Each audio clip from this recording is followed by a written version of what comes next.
You're gonna lay in the bed you make. You're not gonna get away with nothing in terms of the energy. You might beat the camera or the police.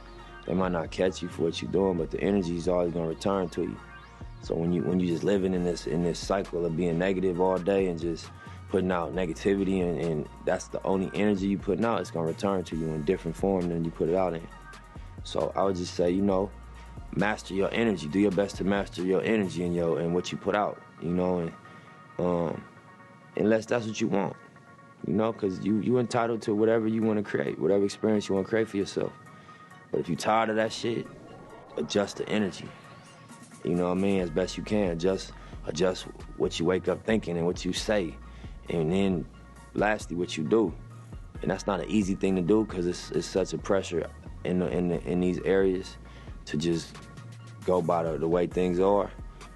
But, it's a lot of examples that you could look up to as young kids in the streets. You could look up to Kendrick Lamar. Not the words, forget what he's saying, just where he came from. I seen him, you could YouTube him freestyling in the Nicholson Garden Projects. You could look up to a Nip Hustle.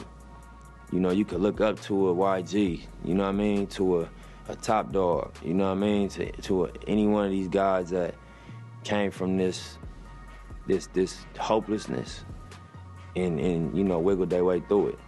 And you could reverse engineer what they did. Look at the steps, what happened.